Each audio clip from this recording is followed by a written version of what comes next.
Hi everybody, so I'm so sorry for the long period of time that it took me to record another video.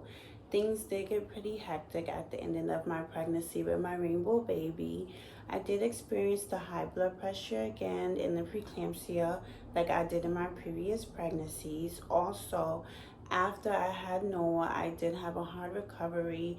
My C-section cut did get infected pretty bad. I had an abscess, and things got pretty tough with my recovery.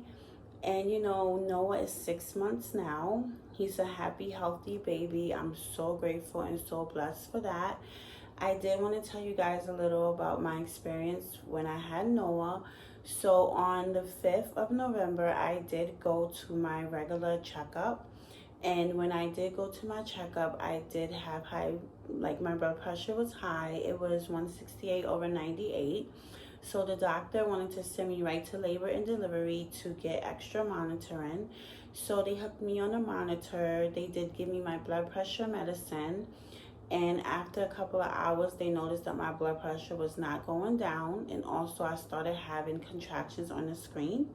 So the doctor did decide to do the C-section that day. And also that day I did find out that my uterus was weak, he said. Like I had blood vessels on my uterus. So he didn't really trust doing the C-section the regular way.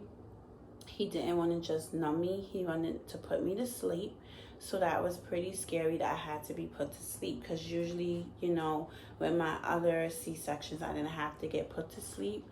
But since he felt like I would possibly bleed out, and he felt like the spinal wouldn't keep me numb long enough if anything was supposed to happen, so he thought it was safer to put me to sleep. Also, I had to have a whole team of people come in.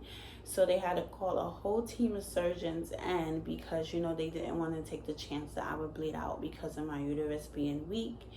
And also it was my fourth C-section. So everything went well. I woke up, I was so happy that everything went well, because I was so nervous. And it was pretty tough, because even for them to get the IV in, I had to get stuck about 6 to 8 times, and I was really nervous, and it was pretty tough. But everything went good, and when Noah was born, he did have to stay in the NICU for about 6 days. It was 6 days because he was born on the 6th and he came home on November 12th. And he had to stay in the NICU because he had extra fluid in his lungs. He was born at 37 weeks and 2 days, thankfully, because when I was 30 weeks pregnant, I did have a scare. I had preterm contractions, but they did give me 2 shots to stop the contractions, and they also gave me fluid, and that helped. And then I had a couple of days off work for bed rest, so I didn't have preterm contractions again, just the high blood pressure problems. So that was really scary, the preterm contractions, because I didn't want Noah to come that early. That would have been scary. But they did give me the shots at that time for to develop his lungs faster, the steroid shot, just in case he did come early. So when I had Noah, the experience with him being in NICU was pretty hard, because he had to have a tube down his throat. He was hooked on a monitor, his feet was blue.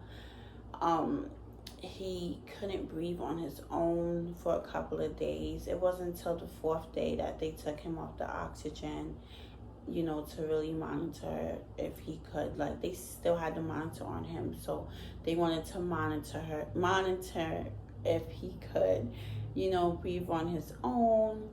And he was doing pretty good, except when he was eating was when he had the issues with breathing and, catching his breath. He would breathe pretty fast.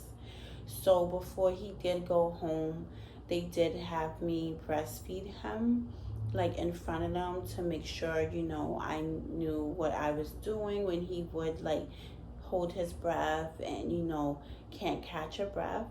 So when we did go home, I still was nervous, but he did so good. He's such a happy, healthy baby. And like I said, I'm so grateful for that.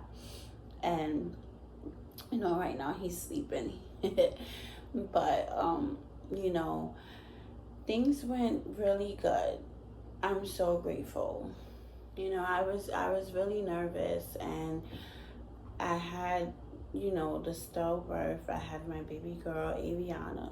So I was really nervous. I was so scared before I went into the surgery room to have Noah. And, I couldn't stop crying because I'm like, they putting me to sleep. I'm not going to, hear his first cry when they, cut me and take him out. I'm not going to hear that first cry. And it's really scary getting put to sleep. It's really scary. And then my blood pressure was still high, so that also had me really scared. So when Noah was born, he weighed 7 pounds 9 ounces. Now Noah is 6 months old, and he is 20 pounds and 14 ounces. And he just started eating the baby cereal, so I did 6 months of exclusively breastfeeding. So he's pretty big. He's in the 98th percentile for his weight and his height. And I just want to tell all the moms out there who did lose a baby, my heart goes out to you guys. Like, you never get over that pain, the agony of losing your child. It's something that you will never get over. There will never be a day that goes by that I don't think of Aviana. I still grieve for Aviana. So I want to tell all you moms out there, grieve as long as you please, despite what other people may think. Grieve as long as you want. It's hard. It's not something that is like so easy to overcome. I'm taking it day at a time. Having a rainbow baby does not replace your baby, that you lost. You're always gonna think of your baby. That's your baby, And, I'm just so grateful that I was able to have, a baby after experiencing stillbirth. And I'm so sorry for moms out there who cannot, and my heart does go out to you guys. But I do want to let you guys know to not be discouraged, that the days will get better. And I do want to thank you guys for watching. My heart goes out to all of you. All of you that experience this, I'm truly sorry. And I really do hope that the days get better. Thank you so much for watching. I appreciate all of you. So if any of you guys would like to message me, if you have like any questions about my experience with being pregnant with my rainbow baby and also the delivery of my rainbow baby, you guys can. I'm going to leave my Instagrams linked below. That way you guys can message me any questions that you guys may have.